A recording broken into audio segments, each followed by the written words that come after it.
My friend Sarah pulled out her phone the other day to show me something, and I happened to see her home screen.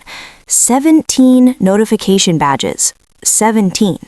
I was like, dude, what's going on with your phone? And she goes, oh, those are just payment reminders. Netflix is due tomorrow, car payment on the 15th, gym membership, Spotify, Adobe, internet bill, phone bill. She kept going and going. And here's the thing that genuinely freaked me out. Sarah didn't even know the total. I asked her, what do you spend on all these recurring payments every month? And she just kind of shrugged and said, I don't know, maybe like $400? We went through her bank statements together. It was $847 every single month, $10,164 per year, and she had no idea. But here's what really got me. Sarah makes $68,000 a year. After taxes, she's taking home maybe $51,000, which means she's spending nearly 20% of her take-home pay on recurring payments, most of which she signed up for years ago and never thought about again. She's living what I call the payment lifestyle, and so are most of you watching this. My name is RP, and I spend way too much time thinking about why smart people voluntarily trap themselves in financial systems that slowly bleed them dry. If you're someone who feels like your money disappears every month before you even get a chance to use it, or you can't remember the last time you actually had a choice about where your money goes, make sure to hit that subscribe button and give this video a thumbs up if this helps you out. Because what I'm about to show you is the step-by-step process for escaping what might be the most insidious wealth-draining trap in modern life, the payment lifestyle. And here's the thing, this isn't about budgeting. This isn't about cutting coupons or skipping lattes. This is about fundamentally restructuring your financial life so that you control your money instead of 47 different companies controlling it for you. The payment lifestyle trap. Let me explain what the payment lifestyle actually is, because most people are living it without realizing there's an alternative. The payment lifestyle is when your entire financial existence is structured around recurring monthly payments. Car payment, student loan payment, mortgage or rent, phone payment, insurance, subscriptions, memberships, software. Everything is a monthly charge. And here's what makes it so dangerous. Each individual payment seems manageable. $15 here, $30 there, $200 over there. Your brain doesn't process it as a crisis because no single payment is catastrophic, but when you add them all up, you're trapped. You can't save because the payments eat everything. You can't invest because you need to keep your accounts flush for the next round of charges. You can't take risks or make changes because you have to keep feeding the payment machine. There's research from the University of Chicago showing that the average American household has 12 to 17 recurring payment obligations. And according to a 2023 study by C+R Research, 84% of people underestimate how much they're actually spending on subscriptions alone by an average of $133 per month. Let that sink in. People think they're spending $50 on subscriptions when they're actually spending $183. And that's just subscriptions. That doesn't include all the other recurring payments. The psychology of payments. Now, you might be thinking, okay, but what's the alternative? Everything requires payment. And that's exactly the mindset they want you to have. Because here's what most people don't realize. The payment model exists specifically to extract maximum money from you while minimizing how much you're actually spending. Think about it. Would you pay $1,800 right now for a year of Netflix? Probably not. That sounds like a lot of money. But $15 per month? Sure, that's nothing. Except it's not nothing. It's $180 per year for the rest of your life until you die or cancel. There's this concept in behavioral economics called pain of paying. When you pay for something all at once, you feel the pain of that payment. Your brain registers it as a loss. But when it's a small recurring charge that happens automatically, there's no pain. It just happens. A study from Carnegie Mellon found that people spend up to 83% more when using payment plans versus paying up front, even when the total cost is identical, because the psychological impact is completely different. The true cost. Let me show you what the payment lifestyle actually costs you over a lifetime, because when you see these numbers, it's genuinely shocking. Let's take a typical middle-class person and map out their recurring payments. Monthly payments. Car payment, $450. Student loans, $320. Phone payment, $85. Car insurance, $140. Subscriptions, Netflix, Spotify, gym, etc., $110. Software and apps, $45. Credit card minimum payments, $200. Total monthly payments excluding rent or mortgage, $1,350. Annual payments, $16,200. Now, here's where it gets interesting. What if instead of making those payments, you owned everything outright and invested that $1,350 per month? Over 30 years at 8% return, that $1,350 per month becomes $2,038,000. $2 million. That's what the payment lifestyle is actually costing you, not $16,200 per year, $2 million. All right, so how do you actually escape this? Because I'm not just here to depress you, I want to give you the exact system for breaking free.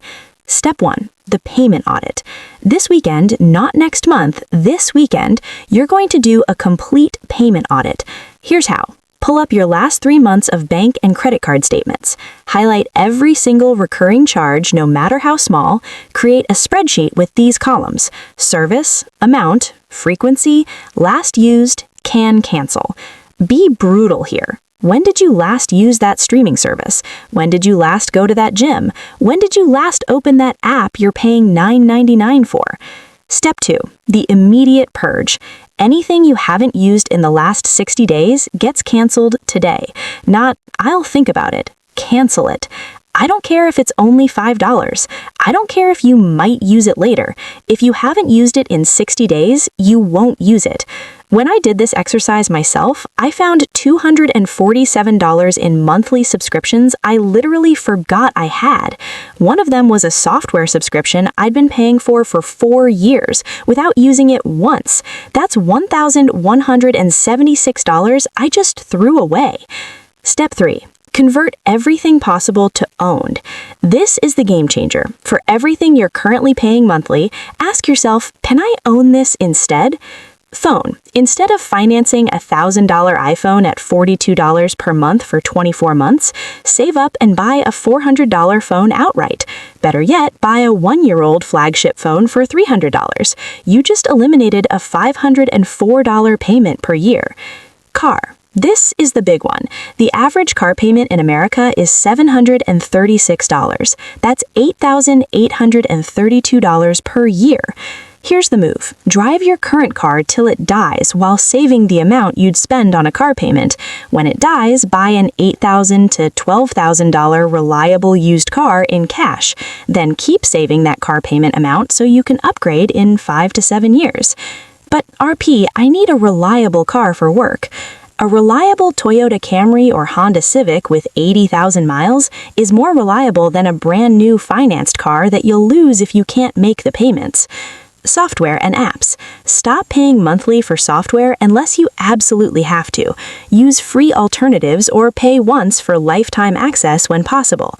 Adobe Creative Cloud is $55 per month. GIMP and DaVinci Resolve are free and cover 90% of what most people need. That's $660 yearly saved. Step 4. The replacement fund. Here's where people mess up. They eliminate all their payments but then have no plan for when things break or need replacing. You need to create what I call a replacement fund. Take all the money you were spending on payments and split it. 60% goes to investments, 40% goes to a replacement fund. So if you were spending $1,350 per month on payments and you eliminate 900 of them, that's $540 to investments and $360 to your replacement fund. That replacement fund builds up so when your paid-off car eventually dies, you have $15,000 cash to buy the next one. When your phone breaks, you have cash to replace it. Step 5. The subscription swap. For the subscriptions you genuinely use and want to keep, switch to annual plans where possible. Most services offer 15 to 20% discounts if you pay annually instead of monthly. That's free money just for paying once instead of 12 times. Netflix is $15.49 per month, or $155.88 per year if you pay up front. That's a $30 savings just for changing when you pay. Do this for every subscription you're keeping, and you'll likely save $200 to $400 per year, while also reducing the number of recurring charges hitting your account. The psychology shift. Now, what most people don't realize is escaping the payment lifestyle isn't just about the math, it's about a fundamental psychological shift. When you're living the payment lifestyle, you're in reactive mode. Your money leaves your account automatically, and you're just trying to make sure there's enough in there to cover everything. When you own things instead of paying for them, you're in control mode. You decide when to spend money. You decide what to buy. You decide what's worth it. This shift is massive. There's research from Cornell showing that people who feel in control of their finances report 54% higher life satisfaction than people with the same income who feel controlled by their financial obligations. It's not about having more money, it's about having control. Addressing objections. Now, you might be thinking, but RP, I can't afford to buy things outright. That's why I do payment plans. And I get it, I really do. But here's the thing, you can't afford the payment plans either. You just don't realize it yet. The payment plan isn't making things more affordable. It's making them feel more affordable while actually costing you more in the long run. If you genuinely can't afford to save up $500 to buy a phone outright, you definitely can't afford a $42 a month phone payment for 2 years, because that payment doesn't disappear after 2 years. It just becomes the next phone payment. Or maybe you're thinking, I need these subscriptions for work, or these payments give me flexibility. Fine, keep the ones that genuinely add value to your life or generate income, but be honest with yourself. You don't need 17 streaming services. You don't need 3 different cloud storage subscriptions. You don't need premium everything. The 90-day challenge. Here's what I want you to do.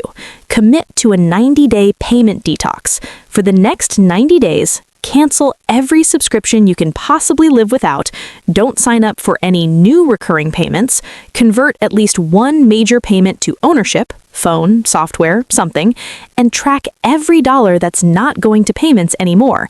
My friend Mike did this last year. In 90 days, he canceled $284 a month in subscriptions, paid off his phone and switched to a pay-as-you-go plan, saved $45 a month, sold his financed car and bought a $9,000 used Honda, eliminated a $410 a month payment. Total monthly payments eliminated? $739.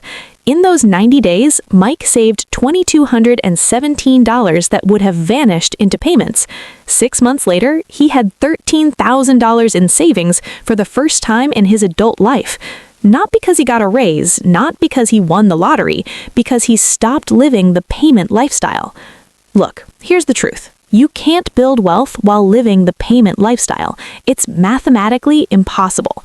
Wealth isn't built by making more money. It's built by keeping more of the money you make. And you can't keep money when you've already promised it to 17 different companies before it even hits your account. There's a reason wealthy people don't finance everything. It's not because they can't afford the payments. It's because they understand that payments are a trap. Every dollar you commit to a recurring payment is a dollar you can't invest, can't save, can't use for opportunities, can't deploy strategically. You're trading long-term freedom for short-term convenience, and that trade will keep you broke forever. The freedom calculation. I want you to do this exercise right now. Pull out your phone and calculate your total monthly recurring payments. Everything. Add it all up. Now, multiply that number by 360. That's how much you'll pay over the next 30 years if nothing changes. Is that number terrifying? Good, it should be. Now imagine what your life would look like if that money was going to investments instead of payments, if you were building wealth instead of building other people's wealth. That's what's at stake here, not just this month's $850 in payments, your entire financial future. The payment lifestyle isn't an accident. It's a deliberately engineered system designed to keep you in a perpetual state of owing, to keep you dependent, to keep you trapped. But here's the beautiful thing. You can escape it, starting today. Cancel the subscriptions, stop financing depreciating assets, build up a replacement fund, own things instead of renting them forever. Will it be uncomfortable at first? Yeah, probably. You might have to say no to some things. You might have to wait and save up instead of getting things immediately. You might have to make different choices than your friends who are all drowning in payments. But 6 months from now, when you have actual savings for the first time in years, when you're not stressed about making sure there's enough in your account to cover all the automatic charges, when you feel like you're finally making progress, you'll understand why this matters. The payment lifestyle is a trap, and like any trap, the first step to escaping is recognizing you're in it. If this helps you out, make sure to subscribe because I make videos like this every week breaking down the financial traps that keep people stuck. And if you're ready to escape the payment lifestyle, drop a comment telling me the first subscription you're canceling. Accountability helps. All right, I'll see you in the next one.